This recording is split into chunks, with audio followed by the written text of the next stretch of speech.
Primer análisis con Rafael Peña, socio fundador de Olea Gestión. Rafa, ¿qué tal? Muy buenos días. Buenos días, Susana. Oye, los mercados, contaba yo ahora mismo que el VIX de volatilidad se ha relajado, ha bajado de forma drástica, nada que ver con los 52 puntos que llegó a marcar el día de la liberación, cuando Trump sacaba la pizarrita con toda ese disparar aranceles a medio punto. Ahora se ha relajado. ¿Cómo estás viendo dólar, cómo estás viendo bonos y cómo estás viendo bolsa durante toda esta semana y también en estas últimas horas? Porque parece que hay apetito por el riesgo. Cuando dicen que hay acuerdo, se menciona la palabra acuerdo, pacto, el dinero entra a los activos de riesgo. Efectivamente, la verdad es que ha sido preocupante la actuación del presidente Trump, porque después de haber alcanzado un acuerdo que costó mucho tiempo, yo no creo que los aranceles puedan ser una herramienta arrojadiza para todos los conflictos, ¿no? Y yo creo que eso es lo que el mercado se está tomando mal, ¿no? Es verdad que fue una amenaza pues, muy directa, muy rápida, a la que se ha respondido cuando ha bajado la tensión muy rápido también, ¿no? Difícil de analizar, yo te diría, difícil de analizar, ¿no? ¿Los mercados y los activos están más a la geopolítica o a la macro y a los bancos centrales? Yo creo que claramente a la macro de los bancos centrales, ¿no? Hasta ahora, porque hemos visto que tenemos un nivel de conflictos geoestratégicos tremendo.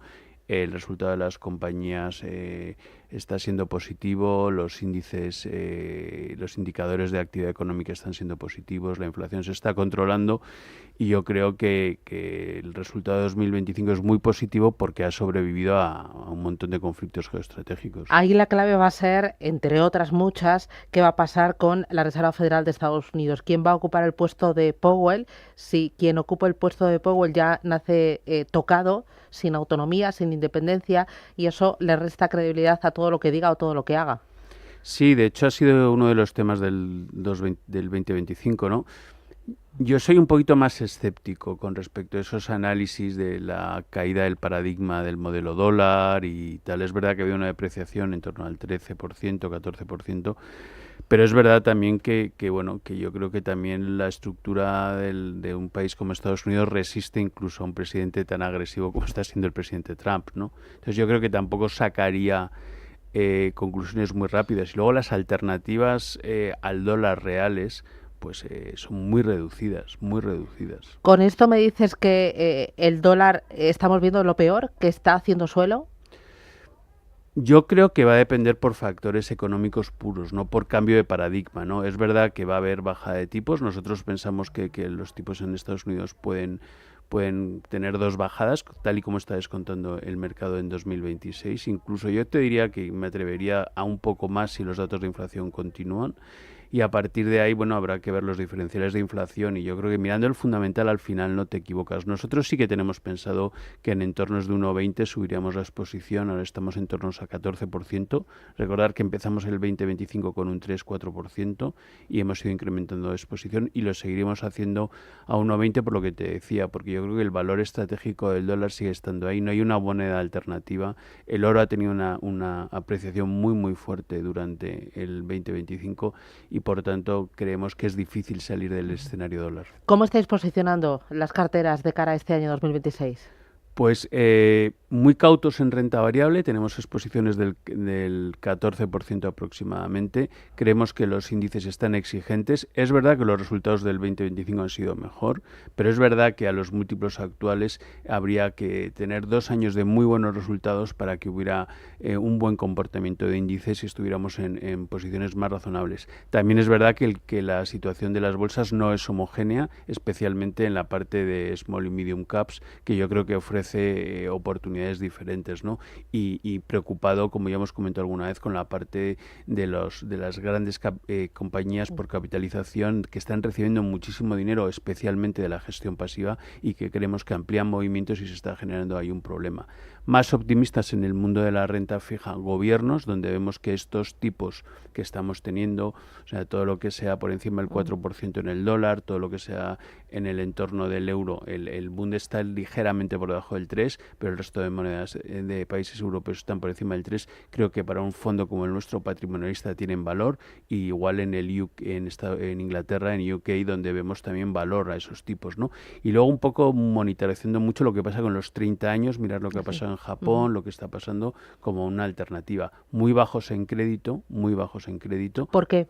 porque vemos los diferenciales muy tensos, o sea, muy estrechos, y por tanto son riesgos asimétricos. O sea, nosotros intentamos posicionar la cartera en un escenario donde haya valor intrínseco y que no haya un riesgo asimétrico, es decir, que haya posibilidad de perder y muy poco de ganar. Y en los diferenciales actuales lo vemos así, además de que vemos cierto peligro, un peligro que yo creo que está muy comentado, sobre todo lo que es vehículos muy apalancados, deuda no bancaria.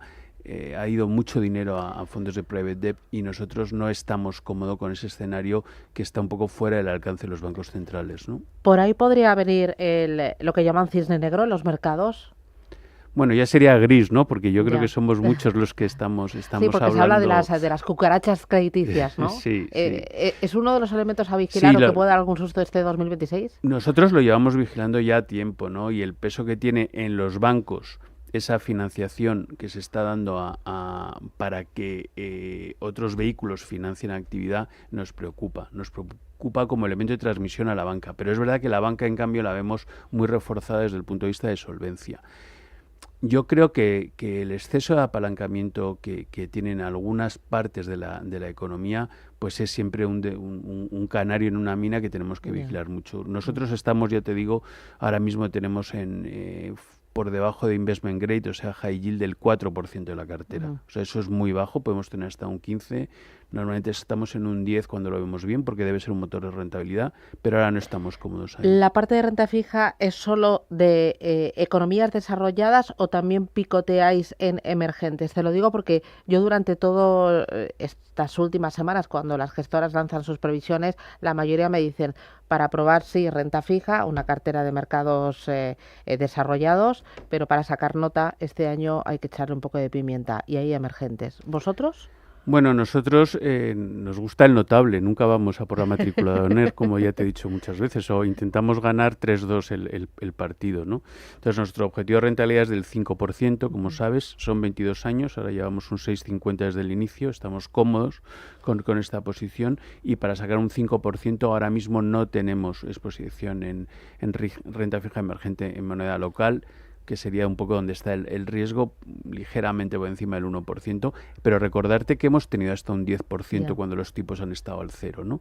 Bueno, hay que vigilar mucho, sobre todo en ese tipo de inversiones, cómo está la divisa, cuál es el fundamental de la economía, cuál es su déficit de balanza por cuenta corriente. Es verdad que hay países muy atractivos, te comentaba fuera de micrófono que acabo de llegar de México y me ha parecido súper atractivo, pero bueno, veo una divisa que se ha apreciado en el 2024, tipos al 7%, mucha actividad empresarial, pero muchos problemas en el sector público. O sea que, bueno, para nosotros un 2% sería lo máximo que invertiríamos en algo así, pero para los inversores patrimonialistas yo le diría que no es oro todo lo que reluce. Oye, dos preguntas más. Ahora que mencionas el oro, ¿cómo ves esta euforia en torno a los metales preciosos y al oro especialmente? Bueno, nosotros hemos tenido hasta un 6% en oro en el inicio del 2025. ¿A través de ETFs? Hemos tenido ETFs y hemos tenido mineras, porque ha habido una gran posibilidad de arbitrar, o sea, de que estaban con mucho descuento las mineras. Tuvimos Barrick Gold en cartera, lo hizo muy bien y hemos vuelto a tener el ETF en este momento. Empezamos en un 6, estamos en un 3,8, hemos diluido un poco por entrada del fondo, la verdad es que hemos crecido muy bien en el 2025 y no hemos repuesto oro. Creemos que es una tendencia estable, y es estable porque mientras se mantenga la demanda de la industria en oro, la tendencia a comprar oro por parte de los bancos centrales para tener una proporción de oro equivalente, sobre todo en países emergentes o en países de sudeste asiático, a la que tienen los países desarrollados, es una demanda constante que va a mantener el precio del oro. Evidentemente, si afloja la inflación y vemos inflación mejor de lo esperado, nosotros no creemos que va a estar muy por debajo del 2,5 en Estados Unidos, algo mejor en Europa, ese es el punto. Vale, y ya la última, ¿ha cambiado mucho vuestra cartera desde hoy hasta el 2 de abril, el Día de la Liberación, que es prácticamente un año, 10 meses? Sí ha cambiado. O sea, estábamos con exposiciones de renta variable del 32-33%, aprovechando unas cotizaciones mucho más atractivas en fundamental.